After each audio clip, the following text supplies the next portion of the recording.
እንት አይነት ጥብስ የሆነ መረጃ ነው የኔ አባት። አንተ ቀብራራው የአርሰናል ደጋፊ ኮራ ደልቀቅ ዘናበል ይኸውልህ፣ ስለ ዝውውር ጉዳይ ቅንጣት ያክል እንዳትሰጋ። ምክንያቱም አንተ ሻምፒዮን የሆነ ቡድን ያለ የምትፈልገውን ተጫዋች ስንት ልክፈል እንዴት ይሁን ምናምን አይደለም የምትለው። ገብቷል አይደል? ቀጥታ ሄድና ተጫዋቹን እኔ ጋር እንድትጫወት እፈልግሃለሁ ትለዋለህ። ገብቷል አይደል? ከዛ በኋላ ተጫዋቹ ነው ስራው የሚሰራው።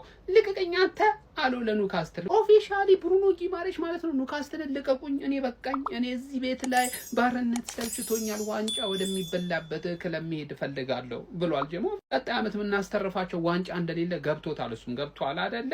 ትናንሾቹን ላይ ቀረንም ጥርግርግ አድርገን እንደምንበላው ስለሚያውቅ ወደኛ ሊመጣ ሙሉ ዝግጅቱን አጠናቋል። ብሩኖ ጊማሬሽ ያው ለኒውካስትል ይከፈለውን አፍንጫው ላይ ነው የምንወረውርለት። ከ60 በላይ ግን አንከፍልም፣ ምክንያቱም አላቸው አውለ ገብቷል አይደል? በ60 ይገኛል ነው ብሩኖ ጊማሬሽ። ዋንጫ መብላት ጥቅሙ ይሄ ነው። ለማንኛውም አንዳንዶች እንዴት በ60 ምናምን ልትል ትችላለህ። አደብ ግዛ። ዋንጫ የበላ ቲም ነው የጠየቀው። ገብቷል አይደል? በ60 አይደለም ከደበረኝ በ30 እንዳላመጣው። ለማንኛውም ብሩኖ ጊማሬሽ ልቀቁኝ ሲል ጥያቄ አቅርቧል። ጀማው አሁን መቋጠር እንጀምራለን። ትልቅ ስራ አሰራት የሚጀምረው ከዚህ በኋላ ነው። ጀማው የአርሴ ቤተሰብ ቻምፕ ምን አይነት ዜና ነው ዛሬ ዴቪድ ኦርንስቲን ያሰማን? እያየ ነው ራሱ ብሩኖ ጊማሬሽ ለኒውካስትል መልቀቅ እንደሚፈልግና ወደ አርሰናል መሄድ እንደሚፈልግ ግልጽ አደረገ። አርሰናል 60 ሚሊዮን ፓኬጅ እያዘጋጀ ነው። ኒውካስትል አሁንም አልሸጥም እያለ ነው። ይሳቅ እንደማትሸጩ ነው ማሸጩ ኮርኩመት ተቀበሏለ ነው ምል ገባርለ። ይሄ ሰውዬ አርሰናል በመምጣቱ ቅር ሚልህ ደጋፊ ካለማ እባክህን ራስህን ቆጥብ። ተረዳኝ አይደለ? ሁሌ መፈለግ ያለብህ አርቴታ የሚፈልገውን ነው እንጂ አንተ ለምን ታሰነጥለን እንዴ? ከበይ ይሻለናል ምናምን ብለህ እንጫጫና ከዛ ላይ ይሄኛው ሲመጣ አርቴታ ቤንች ያደርገው አርቴታ ምናምን። ለምንድነው የራሱ ክለብ ደጋፊ ገብቶ ክለቡ የሚበጠብጠው? ገባር? ይሄ ልጅ ኦሬዲ ፕራይሙ ላይ ነው ያለው። 3 አመት ካገለገለ ትሮሳርድ ስናመጣው ከ28 አመቱ ነበር። ትዝ የሚል ከሆነ ምርጥ 3 አመት አገለገለ። ይሄ ደግሞ ከትሮሳርድ ተሻለ ማገልገል የሚችል ሰው ነው። ይሄ ስታርቲንግ 11 ውስጥ ቀጥታ የሚገባ ሰው ገባ። ዙሜንዲ ነው ቤንች የሚሆነው ገባ። ያን ያህል ኳሊቲ ያለው ሰው ነው። ኦሬዲ አይምሮ የበሰለ ማስተማር ማያስፈልግህ ምናምን ቀጥታ ገብቶ ስክት የሚል ተጫዋች ነው። አርቴታ የሚፈልገውን ተጫዋች አገኘ ማለት ደግሞ እኔ ፈነጠስኩ ነው። ሁሌ አሁን ራሱ ተነስቼ ልጨፍር ነው። ዛሬ አልተኛም በቃ ገባር። ያን ያህል የሚያስደስት ዜናማ አሁን 60 ሚሊዮን ይላክልሻል ኒውካስትል አልሸጥም እያልሽ ቀጥ ብሎ ሻንጣውን ይዞ ይወጣልሻል። ስምምነት አላቸው። እንደዚህ አይነት ተጫዋች በ60 ሚሊዮን እንዴት ይገኛል ብለህ እንዳትጠይቀኝ አስረዳለሁ ከፈለክ ማን አንተ ዱቄት።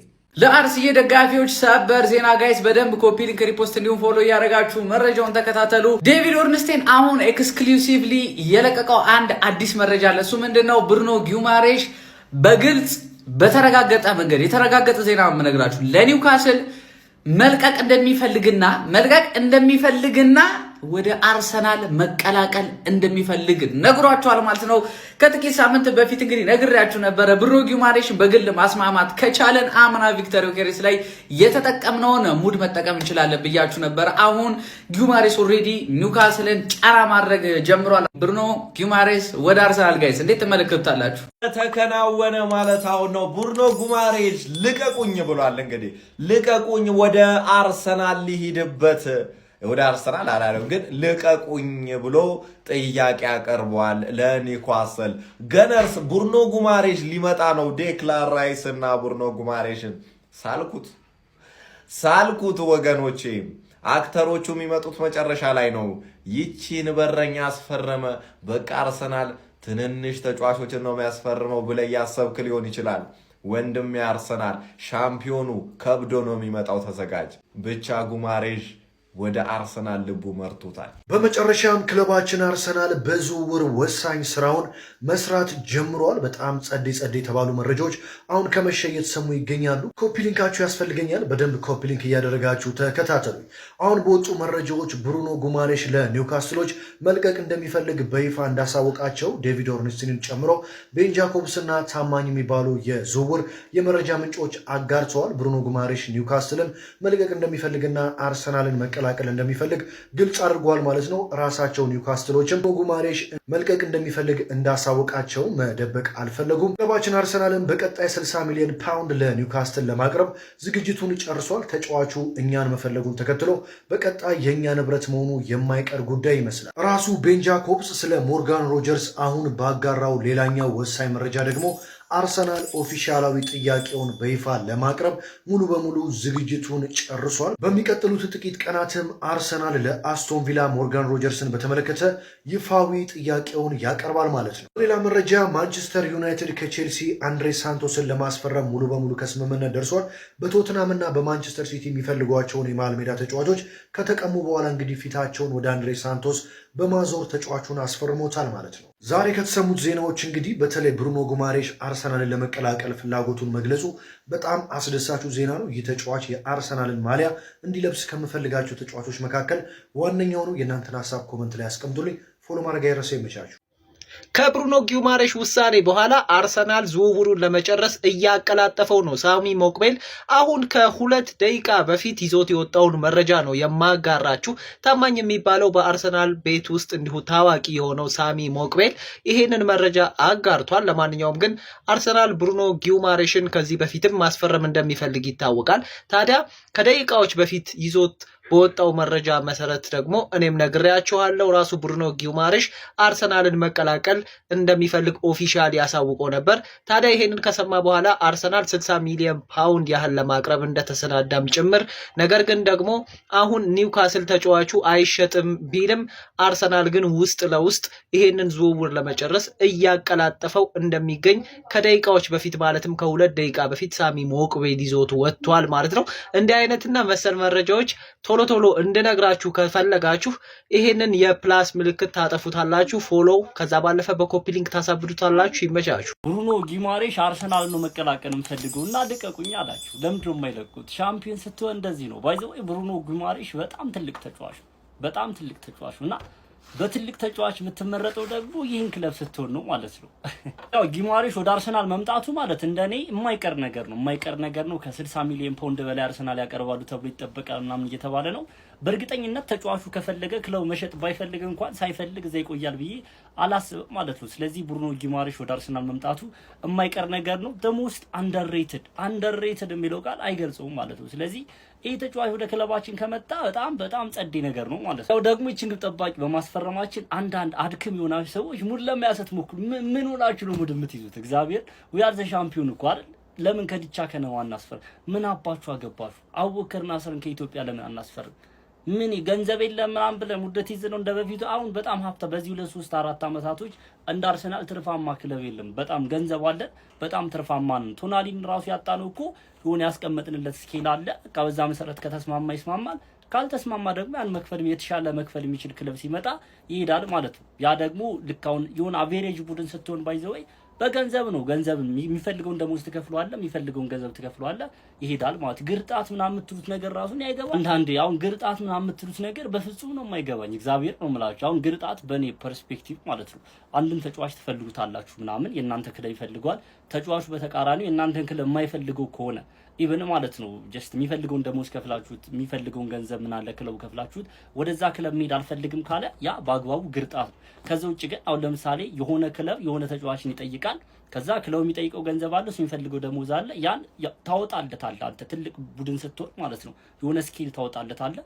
በዛ መሰረት የማይስማማ ከሆነ ሌላ የተሻለ ክለብ ልክ እንደ ቶተናም ምናምን ክለቡ የጠየቀውን ተጫዋቹ የጠየቀውን ይከፍለዋል፣ ይሄዳል ማለት ነው። በዚህ ወይ ከሆነ ደግሞ ብዙ ሳይስማሙ አሁን ለምሳሌ ሪያል ማድሪድ ጠይቆት ያልተስማማ ክለብ ይኖራል እኮ በታሪክ ምናምን ዩናይትድ ምናምን ዋታይበር ትልልቅ የሚባሉ ክለቦች ምናምን ነገር ጠይቀው ሳይስማሙ የሆነ አቬሬጅ የሆነ ክለብ መጥቶ ልክ እንደሱ የጠየቀውን ከፍሎ ስለወሰደው ብቻ ግርጣት ሊባል ነው ማለት ነው። እና የማይመስል ነገር አታውሩ ለማለት ነው። እንደዚህ አይነት ተጫዋች ብንሰበስብ ምናምን እኛ ሻምፒዮንን ኦሬዲ ማለት ነው ገንዘብ አለን። ሲቀጥል ደግሞ ሻምፒዮን ከሆንክ ደግሞ ዞሮ ዋናው ፖይንት እኮ በእንደዚህ አይነት ተጫዋች ዋንጫ ማሸነፍ ነው አይደለ? ምንም ሙድ የሚያስይዝ ነገር አይደለም። ገና ብሩኖ ጊማሬሽ ወደ አርሰናል ይፈርማል። ብሩኖ ጊማሬሽ በጣም አንደርሬትድ ትልቅ ተጫዋች ነው። ወደ አርሰናል የሚመጣ ከሆነ በጣም ጸዴ ነገር ነው። ሼር፣ ኮፒ ሊንክ፣ ሪፖስት ማድረግ እንዳይረሳ፣ ፎሎ ማድረግ እንዳይረሳ። ይመሻሹ። አርሰናሎች ደግሞ ብሩኖ ጊማሬሽን ቨርባሊ ባለፈው ነካ ካረጉት በኋላ አሁን ዛሬ የተነገረው መሰረት እንግዲህ ዴቪድ ኦርንስቲን የአትሌቲኮ ታማኝ ጋዜጠኛ ብሩኖ ጊማሬሽ ኒካስልን ለቆ አርሰናል መቀላቀል እንደሚፈልግ በግልጽ ተናግሯል ሲል ገልጾልናል ማለት ነው። ይሄ የሚገርምና ቦምብ የሆነ ዜና ነው። እንዴት ብትሉኝ ደግሞ ኒካስሎች እንደሰማችሁት እንግዲህ ብሩኖ ጊማሬሽ ለመልቀቅ አሁንም ቢሆን ይህን ራሱ ሰምተው አላማ የላቸውም፣ አልቀየሩ ስታንሳቸው ነው የሚባለው። አርሰናል ደግሞ ይህን አድቫንቴጅ እንዴት ይመታል ብትሉ ይሄ ልጅ እለቃለሁ ብሏል። በቃ እናንተ መጮት አልፈልግም ብሎ ነግሯቸዋል ኒካስል። በዚህ ለተጫዋች በጣም አስቸጋሪ፣ ለክለብ በተለይ ለተጫዋች ሳይሆን ለክለብ አስቸጋሪ የሚሆነው እዚህ ጋር አሁን ተፎካካሪ ብሩኖ ጊማሬሽን ለማስፈረም ሌላ በጣም ትልቅ ክለብ ተፎካካሪ ካልገባ በስተቀር በዚህ ላይ ሌላ ሰው ብር ካላቀረበላቸው ለነሱ መጫወት የማይፈልግ ተጫዋች በዚህ ያቆያሉ ብዬ አላስብም። በግዴታ ብሩዝላንድ ክለቦች እንግዲህ ኒካስል ላይ ጨክነዋል ቢባል ማን ይከራከራል? ኤኒዌይስ ግን ቶናሊ ካጡ በኋላ ብሩኖ ጊማሬሽን አጥተው ዮሐን ማንዛምቢ ራሱ ሌላ ሰው ሊገባባቸው ነው ኒካስል ላይ እና ኒካስል ያለፈው ትራንስፈር እንዳሳለፉት ነገር አሁንም ደግሞ ሊያሳልፉት ይችላሉ ብዬ አስባለሁ። በጣም መጥፎ ትራንስፈር ዊንዶ ማለት ነው እና የሚገርም ሚድፊልድ እንደዚህ ማጣት በተለይ በጣም አዛር የሚያደርገው። ኤኒዌይስ ግን የኳስ ዜና ምንም እንዳያመጣችሁ አክሱ መጫ እንዳይረስ አሰባስኩ ተስቀምጣችሁ ኮፒ ሊንክ ይደረግ። እናንተ ደግሞ ብሩኖ ጊማሬሽ ለአርሰናል ትክክለኛው ሳይኒንግ ብላችሁ ታስባላችሁ ላይ የሚለው አርሰናል ደጋፊዎች ብቻ ምላሳቸው ቢሰጡ ደስ ይለኛል ማለት ነው። በዛ ዙሪያ ያለውን ያወራንበት እንቀጥል እስቲ። ስለዛ ያላቸው አማራጭ መልቀቅ ነው። እነሱ ሲጀምር ኒካስልም ያው ታይት ነገር ላይ ነው ያሉት። እንግዲህ ለመግዛት መሸጥ አለባቸው ኦልሞስት ቢባልበት ሲቹዌሽን ውስጥ ያሉት ያው የሆነ ሰው መግዛት ይችላሉ፣ ግን አላ በተቻለ ሁኔታ ለመግዛት ብቻ። በዛ ዙሪያ ስንመለከተው እንደነገርኳችሁ በቃ አርሰናል ይህን አድቫንቴጅ ይመጣ የምገምተው እስከ 80 ሚሊዮን ፓውንድ አካባቢ ይጠናቀቃል ብዬ አስባለሁ። ይሄ 60 ሚሊዮን ፓውንድ ምናምን ነበር ባለፈው የተባለው፣ ግን አሁን አይመስለኝም በዛ የሚጠናቀቅ። አርሰናልም ኒካስልን ላለማስቀየም ይሄዳሉ ብዬ አስባለሁ እና እነሱም ሲቹዌሽኑን በደንብ እንደሚጠቀሙት አልጠራጠርም። ኒካስልም እንግዲህ በዚህ ተከፍቷል ብዬ ነው የማስበው። ቶናሊ ከተወሰደባቸው በኋላ ከቶተንሃም አሁን ደግሞ አርሰናል ይህን ሲወስድባቸው ኒካስልን ማፍረስ በሉት በቃ ቃላት የለኝ ብሎ የሚያንተባትበኝ ኒካስል ምን ሊወጡ ነው? ከየት ሊወጡ ነው? ወዴት ሊወጡ ነው? ወደ ምን ሊሄዱ ነው? ራሱ ዮሐን ማንዛምቢ ለማስፈረም ግን ተፍተፍ እያሉ ነው። በጣም የሚገርም ልጅ ባይዘ እኔ በዚህ ቶርናመንት ላይ የዓለም ዋንጫ ቶርናመንት ላይ የሚገርም ሲዝን እያሳለፈ ወይ ደግሞ በታዳጊዎች ዙሪያ 20 ዓመቱ ዱ ይታወቃልና የያንግ ፕሌየር ኦፍ ቶርናመንት ምረጥ ብትሉኝ ዮሐን ማንዛምቢ ነው እና ያ ለኒካስል እንግዲህ ምላሽ ያለው ይሄ ነው። ለአርሰናል ደግሞ ሲቹዌሽኑን ተጠቅሞ እንደሚያስፈርሙ አልጠራጠርም። የሚገርም ተጫዋች ነው አርሰናሎች የሚያገኙት፣ በዚህ ምንም ጥርጥር የለውም። እዛ ውጭ ደግሞ ባለው ኳስ ዜና የሚሆን በኳስ ዙሪያ ብቻ ምንም አይነት ነገር እንዳያመጣችሁ ፈልጉ ፕላስ መጫ እንዳይረሳ ሀሳባችሁ ያስቀምጣችሁ ኮፒ ሊንክ ይደረግ። ብሩኖ ጊማሬሽ ወደ አርሰናል እንዴት አያችሁት የሚለውንም ደግሞ ኮመንት ላይ አስቀምጡ። ደስ ይለኛል። ቀጣይ እስክንገናኝ ድረስ ይመቻሉ።